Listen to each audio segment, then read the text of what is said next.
അവിടെ KCA മുന്നോട്ട് വെച്ച ഹൈക്കമാൻഡ് നിർദ്ദേശത്തിൽ കടുത്ത അതൃപ്തി അറിയിക്കുന്ന VD സതീശൻ എന്നൊരു വാർത്തയാണ് ഇപ്പോൾ ആ മീറ്റിംഗിൽ നിന്ന് പുറത്തേക്ക് വരുന്നത്. അപ്പോൾ ഏതെങ്കിലും തരത്തിൽ ചർച്ചകൾക്ക് അനുകൂലമായ അല്ലെങ്കിൽ പോസിറ്റീവ് എന്ന് പറയാവുന്ന രീതിയിലുള്ള അല്ലെങ്കിൽ ഒരു സമവായ അനുനയ തീരുമാനം എന്ന് പറയാവുന്ന രീതിയിലുള്ള തീരുമാനത്തിലേക്ക് ഇപ്പോഴും എത്തിയിട്ടില്ല എന്ന് വേണം മനസ്സിലാക്കാൻ.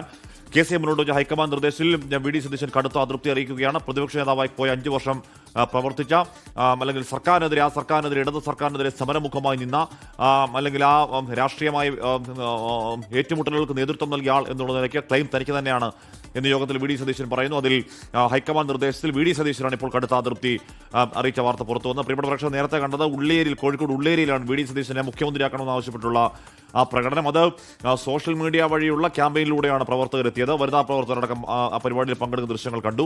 ഉള്ളേരി മണ്ഡലം കമ്മിറ്റി ഓഫീസ് ഉമ്മൻചാണ്ടി ഭവനിൽ അടുത്തു നിന്നാണ് ആ പ്രകടനം തുടങ്ങിയതും. എന്തായാലും ദിലീപ് കുമാർ റാവത്ത് VD സതീശൻ ആ നിർദ്ദേശത്തിൽ കടുത്ത അതൃപ്തി അറിയിക്കുകയാണ്. ആ അതൃപ്തി അറിയിക്കൽ അപ്രതീക്ഷിതമാവില്ല അല്ലേ? അപ്രതീക്ഷിതമല്ല. VD സതീശൻ കടുത്ത എതിർപ്പ് അത്തരം പേരുകൾ ഏതെങ്കിലും മുന്നോട്ട് വയ്ക്കുകയാണെങ്കിൽ, കാരണം കഴിഞ്ഞ 5 വർഷക്കാലം പ്രതിപക്ഷത്തെ നയിച്ച ആളെന്ന നിലയിൽ, കഴിഞ്ഞ 10 വർഷത്തെ കോൺഗ്രസിന്റെ അധികാര വരൾച്ചയ്ക്ക് പരിഹാരം കണ്ട ആളെന്ന നിലയിൽ, അതിന് നേതൃത്വം നൽകിയ നേതാവെന്ന നിലയിൽ VD സതീശൻ അത്തരം എതിർപ്പുന്നയിക്കാൻ ന്യായമായും കാരണങ്ങളുണ്ട്. മാത്രമല്ല, VD സതീശന്റെ നിലപാടുകൾ കഴിഞ്ഞ 5 വർഷക്കാലത്തെ പല ഘട്ടങ്ങളിലും കോൺഗ്രസിനെ സംബന്ധിച്ച് നിർണായകമായ നിലപാടുകളാണ് VD സതീശൻ കൈക്കൊണ്ടത് എന്ന കാര്യത്തിൽ തർക്കമില്ല. നിലമ്പൂരിൽ PV അൻവർ മത്സരിക്കാൻ എത്തിയപ്പോൾ PV അൻവറിനെ അന്ന് UDF എടുക്കേണ്ടതില്ല എന്ന നിലപാട്, ഉറച്ച നിലപാട് അന്ന് VD സതീശൻ സ്വീകരിച്ചിരുന്നു. പലർക്കും ആശങ്കയുണ്ടായിരുന്നു കോൺഗ്രസിലുള്ളവർക്ക് PV അൻവറിന്റെ പിന്തുണയില്ലാതെ നിലമ്പൂരിൽ വിജയിക്കാൻ കഴിയുമോ എന്ന്. പക്ഷേ അപ്പോഴും VD സതീശൻ എടുത്ത നിലപാട് UDF അവിടെ വിജയിക്കും എന്നതായിരുന്നു. ആര്യാടൻ ഷൗക്കത്ത് അവിടെ വലിയ ഭൂരിപക്ഷത്തിൽ വിജയിച്ചതും നമ്മൾ കണ്ടതാണ്.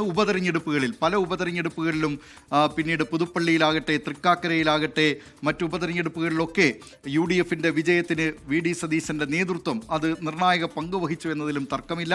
അതുകൊണ്ട് തന്നെയാണ് ഘടകകക്ഷികളും VD സതീശൻ മുഖ്യമന്ത്രിയാകട്ടെ എന്ന നിലപാട് സ്വീകരിക്കുന്നതിലേക്ക് എത്തിയിട്ടുള്ളത്.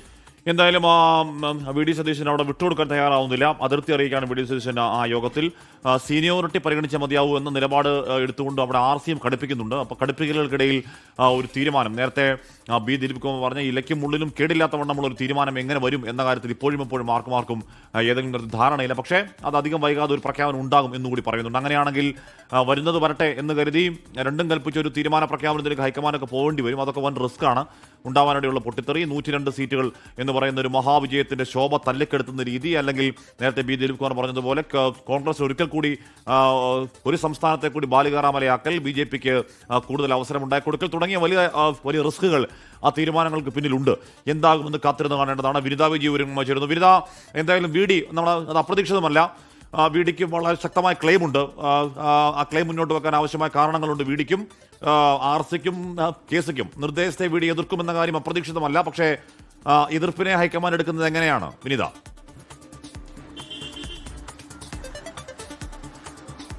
തീർച്ചയായും ഹാഷ്മി, നമ്മൾ ഇത് പ്രതീക്ഷിച്ചിരുന്നത് തന്നെയാണ്. പക്ഷേ ഒരു കടുത്ത വിയോജിപ്പ് തന്നെയാണ് അദ്ദേഹം ഈ ഘട്ടത്തിൽ അറിയിച്ചിരിക്കുന്നത്. അതായത് തുടക്കം മുതൽ തന്നെ ഈ തെരഞ്ഞെടുപ്പുമായി ബന്ധപ്പെട്ട കൃത്യമായിട്ടുള്ള കാര്യങ്ങൾ അത് നേതാക്കളടക്കം ഒന്നിച്ചു കൊണ്ടുപോകുന്നതിനും കൃത്യമായിട്ടുള്ള പ്രചരണ പരിപാടികളുമായി മുന്നോട്ട് പോകുന്നതിനും ഒക്കെ തന്നെ താൻ മുന്നോട്ട് നിന്നുവെന്ന് തന്നെയാണ് VD സതീശൻ നേതൃത്വത്തെ അറിയിച്ചിട്ടുള്ളത്. ഒപ്പം തന്നെ ഈ ഒരു വിജയം അത് തന്റെ കഠിനാധ്വാനത്തിന്റെ കൂടി ഫലമെന്നാണ് അദ്ദേഹം വ്യക്തമാക്കിയിരുന്നത്. അത് ഒരുപക്ഷെ അദ്ദേഹത്തെ സംബന്ധിച്ചിടത്തോളം നമ്മൾ നോക്കുകയാണെങ്കിൽ അദ്ദേഹം വളരെ കൃത്യമായി തന്നെ പറഞ്ഞിരുന്നു 100-ലധികം സീറ്റുകൾ കോൺഗ്രസ് ഇത്തവണ UDF നേടുമെന്ന് പറഞ്ഞിരുന്നു. ഇത് അത്രയും ഒരു നിലയിലേക്ക്, ഒരു മിന്നും വിജയത്തിലേക്ക് തന്നെ പാർട്ടി എത്തിയിട്ടുണ്ട്. ഒപ്പം തന്നെ 12 മന്ത്രിമാർ ഈ തെരഞ്ഞെടുപ്പിൽ തോൽക്കുമെന്ന് പറഞ്ഞിട്ടുണ്ട്. അത് 13ലേക്ക് എത്തിയിരിക്കുന്നു. ഇങ്ങനെ ഒരു അടിത്തറ മുതൽ വളരെ കൃത്യമായി കാര്യങ്ങൾ വിലയിരുത്തി അത്തരത്തിലേക്കുള്ള ഒരു പഠനം നടത്തി തന്നെയാണ് അദ്ദേഹം അത്തരത്തിലേക്കൊരു കഠിനാധ്വാനം തന്നെ അദ്ദേഹം ഈ തെരഞ്ഞെടുപ്പുമായി ബന്ധപ്പെട്ട് നടത്തിയിട്ടുണ്ട് എന്നുള്ളത് വ്യക്തം തന്നെയാണ്. പക്ഷേ ഒരു MLA-മാരുടെ ഒരു പിന്തുണ എന്ന തരത്തിലേക്ക് ഹൈക്കമാൻഡ് നീങ്ങുമ്പോൾ അതൊരു തരത്തിലും ആ അഭിപ്രായത്തോട് യോജിക്കാൻ കഴിയില്ല എന്നൊരു നിലപാട് തന്നെയാണ് ഈ ഘട്ടത്തിൽ VD സതീശൻ ഹൈക്കമാൻഡിനെ അറിയിച്ചിരിക്കുന്നത്. അതായത് ഇത്രയും വലിയ ഒരു വിജയം അത്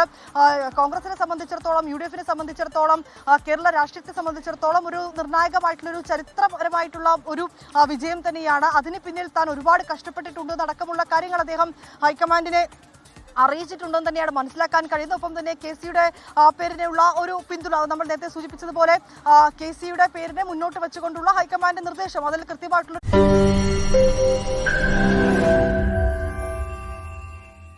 ലോകത്തെവിടെയായാലും ഏത് സമയത്തും 24 വാർത്തകളും ഓഗ്മെന്റഡ് റിയാലിറ്റി പാക്കേജുകളും എക്സ്പ്ലെയിനറുകളും വിശദമായി കാണാൻ ഞങ്ങളുടെ യൂട്യൂബ് ചാനൽ നിങ്ങൾക്ക് സബ്സ്ക്രൈബ് ചെയ്യാം.